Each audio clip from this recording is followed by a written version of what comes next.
All right, thank you so much, Mr. Turner. Appreciate your time. Sir, it's always a pleasure for you. Good morning, everyone. Good morning, sir. I'd like to do you guys do me a quick favor. Just everyone take one step forward. Good, now I don't have to yell. All right, you guys go ahead and stand at ease, stand in parade rest. We're going to talk informally for a few minutes before we begin the ceremony. I understand we have two groups of people. We have folks that are shipping today. If you're shipping today, raise your hand. Okay, good deal. And we have folks that are damping in. All right, so different message for each of you. To all of you, thank you so much for making the decision to join the military. I can tell you that it's probably the best, not even probably, certainly the best decision that you'll make in your life. You're going to have a lot of rewarding experiences.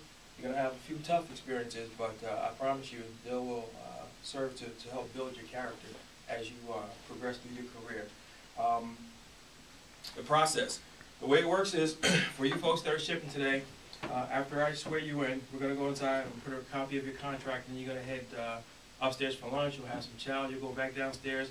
You're going to get a briefing. That briefing is going to tell you how to get from here to the airport. You're going to be assigned a group leader. Listen to what that guy or girl tells you to do. They're the person that's going to be responsible for making sure you get there on time and get there safely. Talking about being on time and safe arrivals. In the military, if you're ever given what we call a time hack, if you're supposed to be somewhere at 11 o'clock, you need to be there at 10:45. They say that early is on time, and no truer words were said, because a lot of things change. The plan may be to do a prescribed, set of things, and then at the last minute it changes. So getting there early means that you're prepared and then you're ready for change. Check? All right, because one thing that's constant in the military is change. When you guys get down to your recruit training center, make sure you take the time to pick up the phone and call your folks. Let them know you've made it there safely. Let them know you've gotten your career off to a good start, so that I don't get a phone call, 3 days from now saying, "Where's little Johnny? Where's little Susie?" Because I don't know where Johnny or Susie is. So do that favor for me. I take it that all of you want to be successful at basic training, and I'm going to give you the golden key. Basically, listen to what you're told and follow directions. It doesn't get any simpler than that. You're just going to follow, the directions that you're given. Give it 100% effort, and I promise you guys will do well in basic training. Beyond basic training, once you get to your what we call permanent party or your active duty training site, make sure that you are given a sponsor. Make sure that someone walks up to you and says, "My name is Sergeant Smith. I'm going to be your sponsor." It's important because it's going to be a new environment for you. You're not going to be familiar with your surroundings, and it's always helpful to have someone kind of take you by the hand and show you where everything is in the building, show you where your supervisors are, so that you get off to a good start. They'll also tell you the do's and don'ts. Don't go to this part of town, don't go to that part of town, and again, it'll help you get off to a good start. So if someone doesn't walk up to you and say, "Hey, I'm your sponsor," then you need to talk to your supervisor and say, "Hey, I need someone to kind of show me the ropes." Trust me, it makes a big difference. For my guys that are depping in, you guys will be standing where these folks are standing shortly. Just be patient. But in the meantime, you need to make sure that you start to work out, start to get your bodies into shape. Keep in contact with your recruiter. Call him or her, ask any questions that you have, so that you're better prepared to go down and be successful in basic training. So that's pretty much my spiel. I wish the best of luck to each of you.